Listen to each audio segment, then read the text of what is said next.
Hello pretty ladies, and thanks for tuning in to my YouTube channel, Love Feeling Pretty. It's your girl Takia Shamik, and I'm here talking to you about natural hair.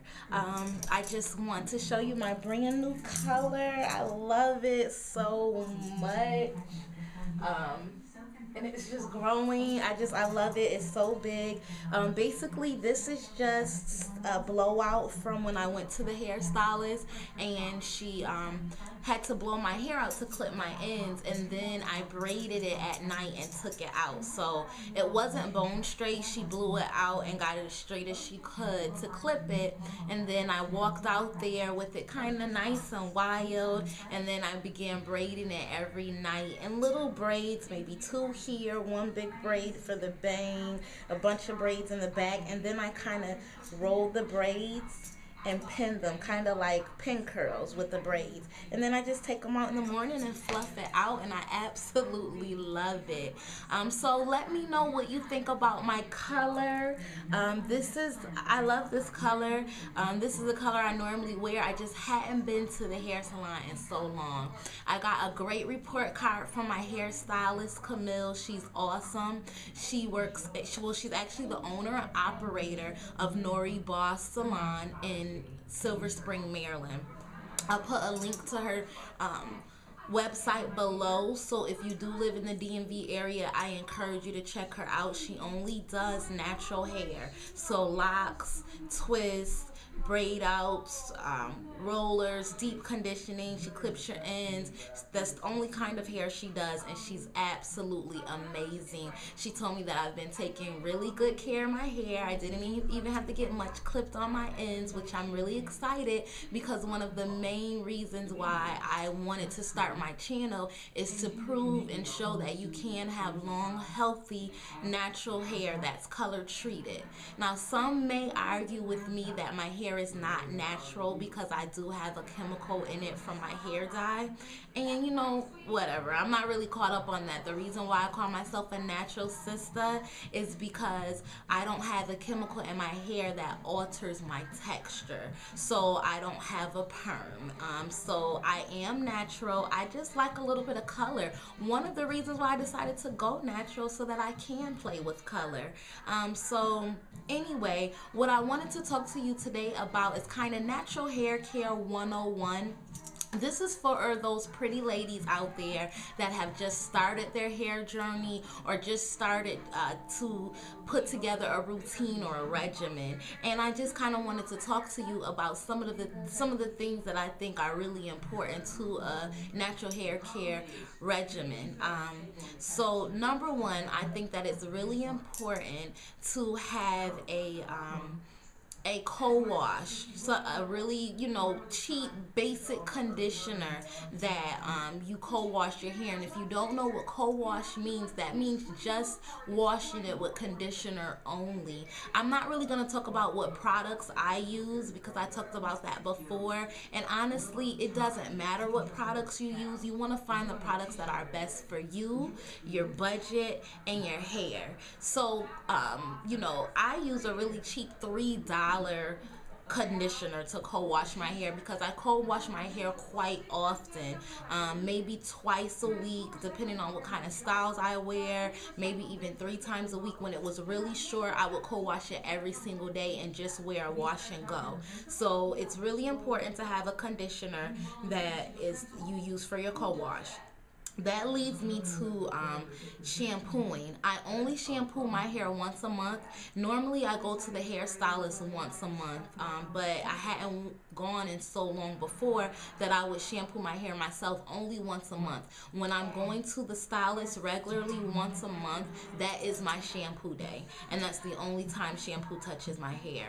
So I would recommend that when you are shampooing, that you pre-poo, and when you pre-poo, you're either putting conditioner on your hair first, or you're putting oils on your hair first, rinsing it out, and then putting the shampoo on there, because shampoo strips your hair. When you feel it after you put shampoo in it, it feels kind of dry and brittle. It takes out the natural oils and then conditioner puts them back in. So if you pre-poo first, it won't strip it as much. So I recommend that. Recommend a good wide tooth comb. Now, depending on how long your hair is, if your hair is like my length, I like to part mine in 4 sections and braid it, and then get in the shower and take one braid out at a time and put the conditioner on there and run my fingers through it. And I like to finger comb my hair first to make sure I get all of the knots or any tangles out and detangle it with my fingers, and then I'll use the comb. Why? Because when you're running your fingers through, you're going to feel those knots, and then you're going to take it and you're going to kind of really separate it, where a comb is just going to rake right through it and just break your hair, snap your hair, and your hands are going to be more sensitive to that. So I definitely recommend you finger combing out or finger detangling before you use a wide tooth comb. You also want a good deep conditioner. I deep condition my hair once a week. Now, mind you, some of my tips that I'm going to give you aren't things that you necessarily have to use if you don't have color treated hair. I do think that everyone that's natural needs a good conditioner, needs a good deep conditioner, needs a good shampoo and conditioner when you're shampooing it once a month, but you may not have to do it as often. It's all about, you're going to get to know your hair more. But I deep condition once a week, and I leave it on, and I put a shower cap on, and I just let it sit for 30 minutes to an hour, and then I rinse it out. Now, once you're finished that process, it's really important to have a really good leave-in conditioner.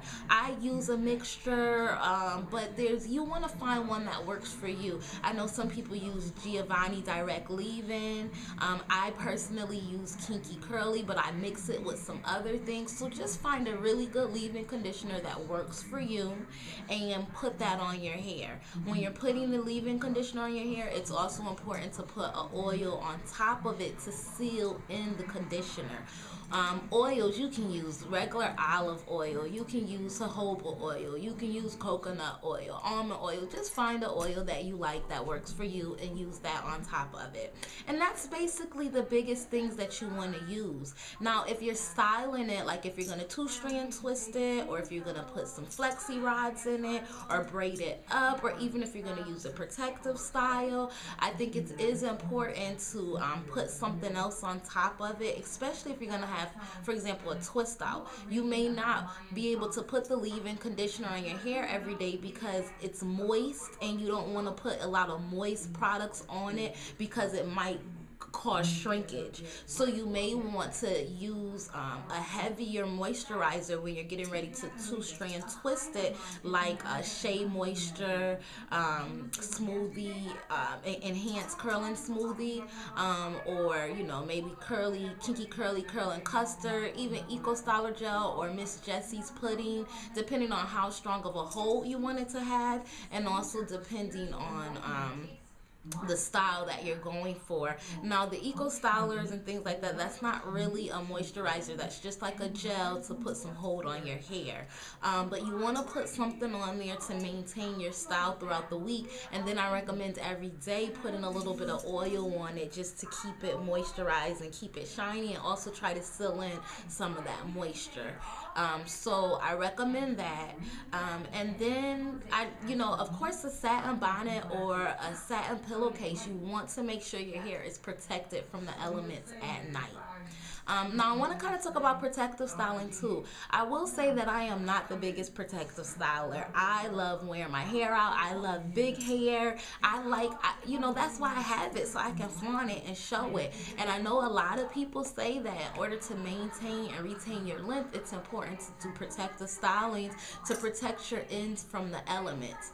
I personally think that, and again, I'm not a hair guru, I'm not an expert, these are just my thoughts and what has worked for me, but I talk to my stylist all the time about different tips. She's amazing. She has a lot of education and knowledge on natural hair. She's actually getting ready to start some classes, just basics on how to care for your natural hair, and I'm definitely going to attend in those classes. Hopefully she'll let me videotape some of them too, and I'll put them on my channel and show you some of the things that she teaches us. But what I do is I get my ends clipped regularly. Now some may argue that getting your ends clipped means that you're not retaining your length, which is not true, because you can see my pictures and my hair is clearly growing.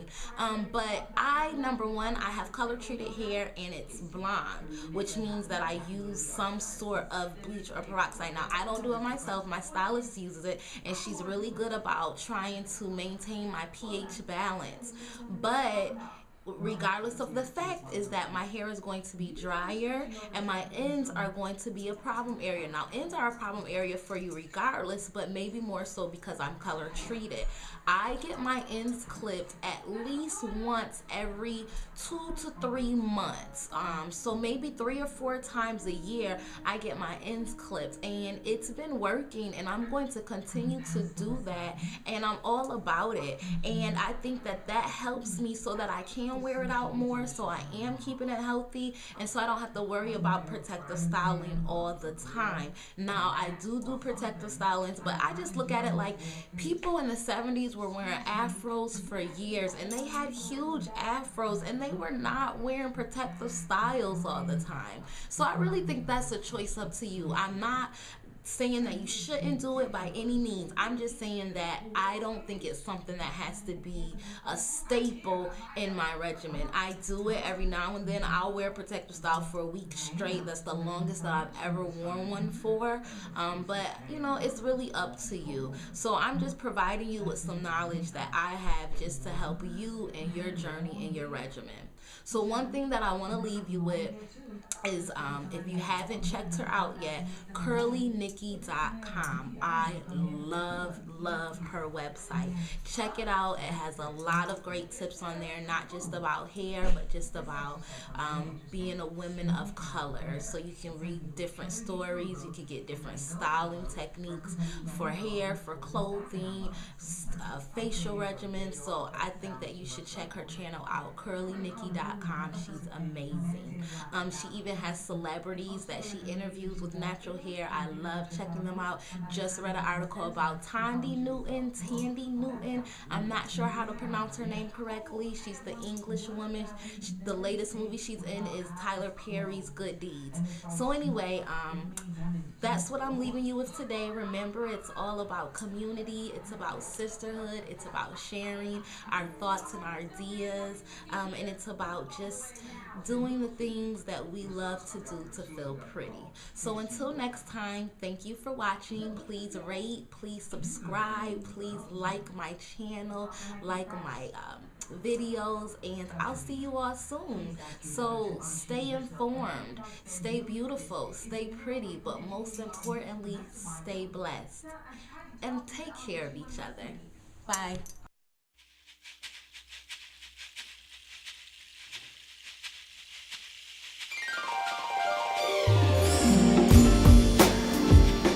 This is the last take for the night. Understand that's kinda late, and I gotta get home to my son, 'cause he's so special to me. I mean, I gotta see him.